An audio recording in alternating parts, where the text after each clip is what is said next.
ফুটন্ত গরম পানিতে এইভাবে শুকনো মরিচ দিয়ে চট্টগ্রামের খুবই জনপ্রিয় একটি রেসিপি শেয়ার করব, যেটা গরম ভাতের সাথে খেলে অমৃত লাগবে। আমি এখানে কিছু শুকনো মরিচকে এইভাবে দিয়ে দিচ্ছি। এখন এটাকে আমি ঠিক 4 থেকে 5 মিনিটের জন্য সিদ্ধ করে নিব। এই রেসিপিটা মুখের রুচি ফিরিয়ে আনবে। প্রায় 4 থেকে 5 মিনিট পর পানি ঝরিয়ে আমি মরিচগুলোকে এভাবে তুলে নিচ্ছি। মরিচগুলোকে এভাবে তুলে এটাকে পুরোপুরি ঠান্ডা করে নিব। এরপর একটি ব্লেন্ডার জগে আমি মরিচগুলোকে দিয়ে দিচ্ছি। তবে আপনারা যদি চান তাহলে এগুলোকে কিন্তু শিলপাটাও বেটে নিতে পারেন। এরপর কিছু আস্ত রসুনের কোয়া দিয়ে দিচ্ছি।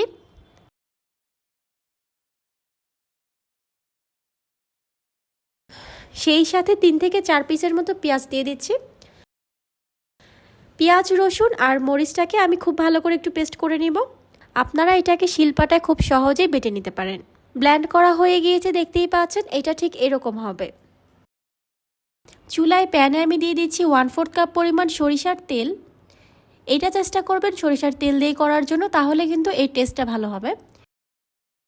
এরপর এখানে আমি 1/2 কাপের মতো পেঁয়াজ কুচি দিয়ে দিচ্ছি। তেলের সাথে পেঁয়াজটাকে আমি নেড়েচেড়ে একটু নরম করে ভেজে নেব।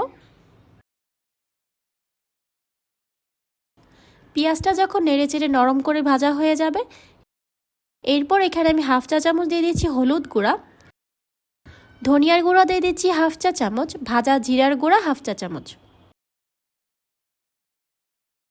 স্বাদ মতো অল্প কিছুটা আমি এখানে লবণ দিয়ে দিব।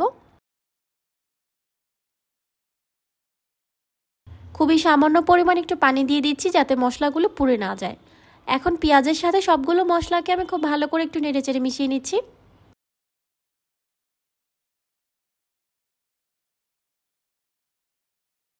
মশলাটা নেড়েচেড়ে ভাজা হয়ে গিয়েছে, দেখতেই পাচ্ছেন। এখন আমি আগে থেকে যে মরিচের পেস্টটা করে রেখেছিলাম সেটাকে এখানে দিয়ে দিব। যারা ঝাল খেতে পছন্দ করেন তারা কিন্তু অবশ্যই এটা ট্রাই করতে পারেন। মশলার সাথে পেস্টটাকে আমি খুব ভালো করে একটু নেড়েচেড়ে মিশিয়ে নিচ্ছি।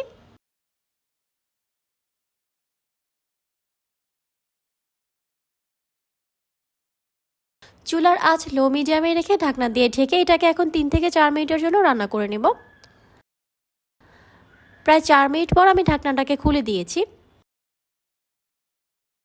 আবারও নেড়েচেড়ে এটাকে মিশিয়ে নিচ্ছি। এই পর্যায়ে আমি খুবই সামান্য পরিমাণ পানি দিয়ে দিলাম।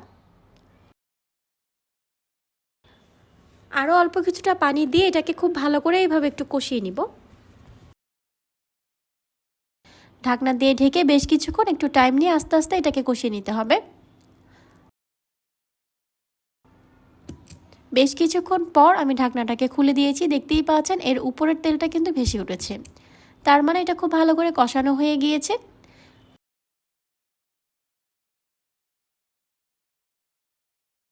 এরপর এখানে কিছু ধনিয়া পাতা কুচি দিয়ে আবারও ভালো করে মিশিয়ে নিচ্ছি। আপনারা চাইলে এই পর্যায়ে কিন্তু অল্প কিছুটা গরম মশলা গুঁড়াও দিতে পারেন, তবে আমি এটা দিচ্ছি না। নাড়তে নাড়তে যখন দেখবেন এরকম একটু ভাজা ভাজা হয়ে গিয়েছে, চুলাটা বন্ধ করে তারপর এটাকে সার্ভ করে নিব। এই মরিচ খোলাটা গরম ভাতের সাথে খেতে কিন্তু অসম্ভব মজার হয়। আপনারা যারা ঝাল পছন্দ করেন তারা কিন্তু এটা ট্রাই করে দেখতে পারেন। রেসিপিটা কেমন লেগেছে কমেন্ট করে আমাকে অবশ্যই জানাবেন। এমন সব মজার আর নতুন নতুন রেসিপি পেতে আমাদের ফেসবুক পেজটা ফলো করে রাখতে পারেন। আজ এ পর্যন্তই, সবাই অনেক ভালো থাকবেন। আল্লাহ হাফেজ।